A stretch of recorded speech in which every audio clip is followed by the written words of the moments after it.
नमस्कार, मैं हूं आपका दोस्त अतुल सिंघल। स्वागत है आपका हमारे दैनिक और ख़ास कार्यक्रम नमो इम्पैक्ट में। दोस्तों, दिल्ली में आजकल जो केजरीवाल का मकान है उसका मामला, जिसे शीश महल बोला जाता है, काफ़ी चर्चा में है। सीबीआई ने केस दर्ज कर लिया है और इसी प्रकार से जो आबकारी घोटाला हुआ है उसके अंदर भी सुनवाई चल रही है और मनीष सिसोदिया को जमानत नहीं मिली है। डॉक्टर नंदकिशोर गर्ग जो हमारे पैनलिस्ट हैं, उन्होंने काफ़ी समय पहले इस बात की एक तरीके से भविष्यवाणी की थी कि बहुत जल्द अरविंद केजरीवाल सलाखों के पीछे होंगे। लेकिन अब सीबीआई का मामला दर्ज होने के बाद निश्चित तौर पर उनके लिए एक जो है वो संकटों में घिर गए हैं जो मुख्यमंत्री केजरीवाल हैं। और इसके साथ ही मैं यहाँ पर ये भी बताना चाहूँगा कि डॉक्टर नंदकिशोर गर्ग ने लोकपाल में भी एक शिकायत दर्ज करवाई है शीश महल के खिलाफ, जिसे लोकपाल ने सुनवाई के लिए स्वीकार कर लिया है। हमारे साथ हैं डॉक्टर साहब। डॉक्टर साहब, पहले तो ये बताइएगा कि क्या शिकायत आपने लोकपाल में की है? ये लगभग 2.5 महीने पहले मैंने लोकपाल को शिकायत भेजी थी, क्योंकि लोकपाल बना हुआ है दिल्ली वालों को, ये नहीं पता देश वालों को।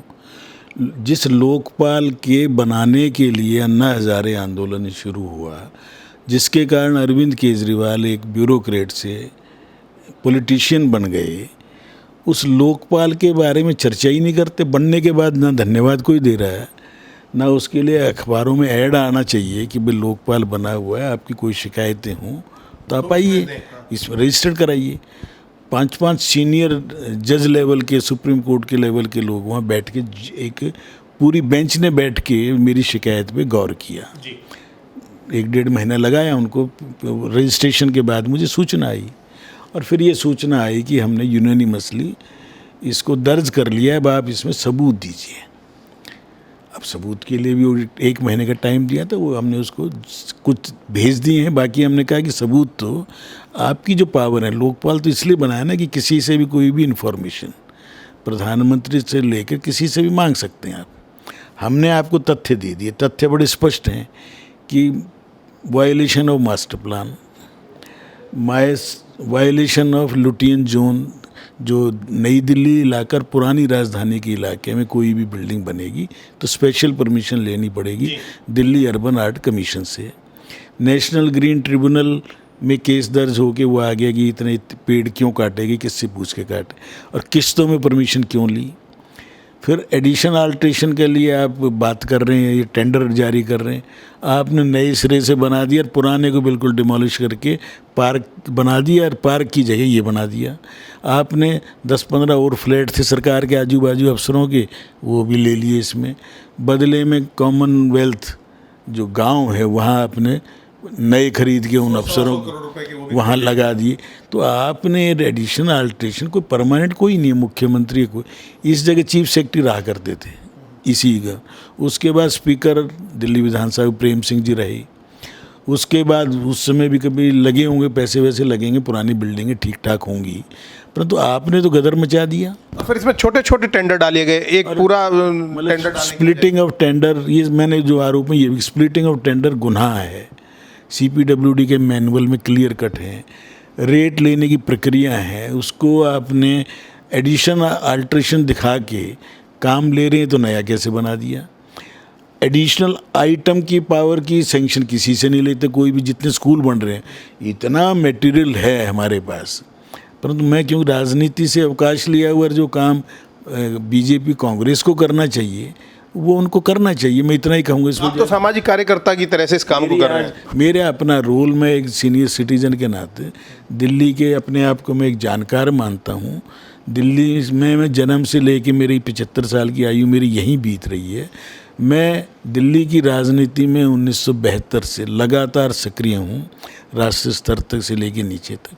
दिल्ली नगर निगम का भी सदस्य रहा, DDA का भी रहा हूँ, विधानसभा का भी, बिजली बोर्ड का, जल बोर्ड का। तो मेरी नॉलेज भगवान की दया से। तो ये साफ साफ भ्रष्टाचार का मामला है, जिस तरीके से आपकी अनुभव के आधार पर। मैं कह रहा हूँ भ्रष्टाचार भी इस देश में शब्द थोड़ा हल्का हो गया लगता है मुझे। तो ये तो बिल्कुल डाके वाला काम किया हुआ है, डकैती है देश के रिसोर्सेज के ऊपर, देश के साधनों के ऊपर, वो भी उस व्यक्ति द्वारा जो अपने आप को बहुत ही अन्ना हजारे की कॉपी कहता था, जिसको कुछ नहीं चाहिए, जो बस में बैठ के आने की बोलता था, जो मारुति 800 में बैठ के चलता था, जो 2 कमरे का किराया मकान मांगता था, आज उसको 8-8 लाख के कब वो चाहिए शौच जाने के लिए, पर्दे चाहिए करोड़ों की, उसमें पत्थर चाहिए वियतनाम का। तो ये तो डकैती है भारत के रिसोर्सेज पे। और फिर अपने आप को एक फटा वो तो पैंट कमीज में रहने वाला, मफलर चप्पल वाला, मफलर सर्दी में लेके बिना ज़बरदस्ती खांसी करता था, पता चल गया सबको आप कहाँ गई वो खांसी। तो इस व्यक्ति ने जितने फ्रॉड किए हैं, दिल्ली के अंदर एक भी नया डॉक्टर नहीं रखा। तो नहीं डॉक्टर साहब, मैं जो लोकपाल की हम बात कर रहे थे, तो क्या लोकपाल ने जब इसको स्वीकार किया आपके केस को या आपके शिकायत को, तो उस पर उन्होंने चर्चा होती है तथ्यों के आधार पर कुछ, मतलब उसमें कुछ प्राइमा फेसिया मिलता है तभी स्वीकार करते हैं? उन्होंने 5 जज बैठ के, जो एक्टिंग चेयरमैन और सब मिल के बैठ के यूनानिमस फैसला किया है कि इसमें तथ्य हैं और सबूत मांगे जाएं शिकायतकर्ता से। अब शिकायतकर्ता ने तो जो क्या क्या वायलेशन बता दी।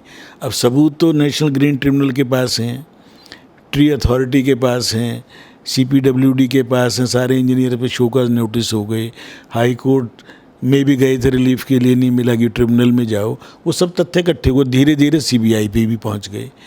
विजिलेंस डिपार्टमेंट के जो YVVS राजशेखर है, उनके पास सारे तथ्य हैं, उपराज्यपाल के पास सारे तथ्य हैं, शहरी मंत्रालय के पास सारे तथ्य हैं।